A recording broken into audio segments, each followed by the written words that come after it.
In this video, I'm going to help you to better understand how to look at a pattern of numbers and identify if it's an arithmetic sequence.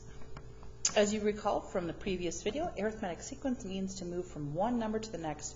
You are consistently adding by the same number or subtracting by the same number. That same number is called the common difference.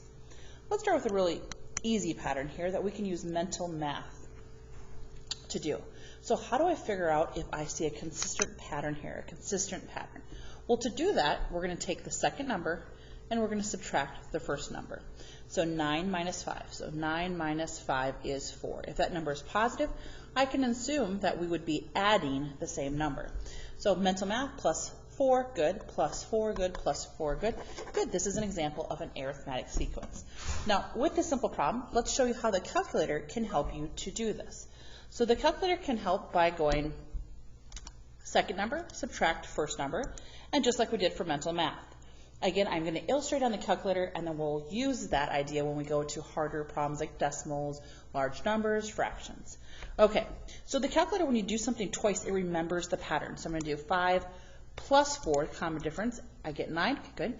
Plus 4 again, I get 13. Now, once you do it twice, there's the first time, here's the second, it remembers the pattern. And simply by hitting the enter key in the bottom right-hand corner, it will tell us the next number. As long as that matches up with what we see, we know this is an example of an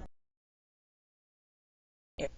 Here I have a pattern of numbers, and when we talk about terms, it means the place of numbers. So this is the first number in place, the second terms, the second number, third, fourth, and fifth. And so we have to, again, consistently add or subtract by the same number called the common. It's your common number, common difference. So I'm always going to plug in the second number first and subtract the first number. Remember, the negative sign is not the subtraction sign, it's the key that is below the 3. You can also do the same type of thing within decimals. So second number, subtract first number. So I believe the common difference is a negative 2.1. That means I'm subtracting 2.1 each time. Let's check. I type in negative 3. I'm going to subtract 2.1. Oh, I've got it. Okay, good. Subtract 2.1. Got it again. Great. I need to check every single term that's provided to me and it consistently. So I've done it twice. Now by simply hitting enter, okay, that's not the same. As soon as I have one that is not consistent, then I stop. Nope, this is not an example of an error. Okay, so we've worked with whole numbers and decimals, and now let's look at a sequence that has fractions, and we are to identify if this is an example of an arithmetic sequence. I start with the second number. Again, because it's a fraction, I'm going to put it in parentheses, and I'm going to subtract the first term. Second term, subtract first term. And I'm going to write that down. That's a common difference. Now, we never want to round. So some mistakes students are going to write is like negative 0.1, right? We never want to round. So how do I write this? This is a terminating decimal. It means it's not rounded. So I could write this down even easier. If you find the button on the left that says math, you can see my finger over the top of it. Fraction is highlighted. When you press the enter key in the bottom right-hand corner twice, it's going to show you the equivalent form, if there's an equivalent form of this decimal.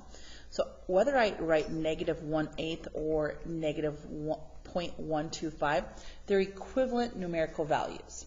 That means to go from one number to the next, if this is an example of an arithmetic sequence, I will be consistently subtracting negative 1/8, subtracting, right? Or adding negative 1/8, I should say.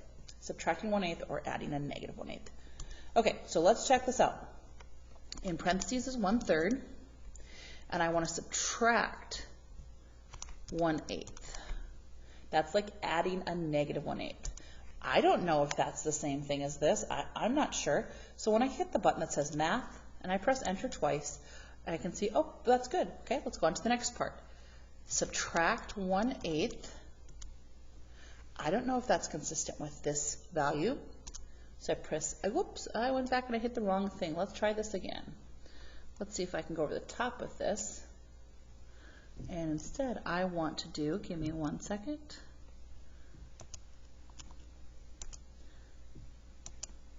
I want to, again, take that answer and hit, oh, I may have to go back here and do this again.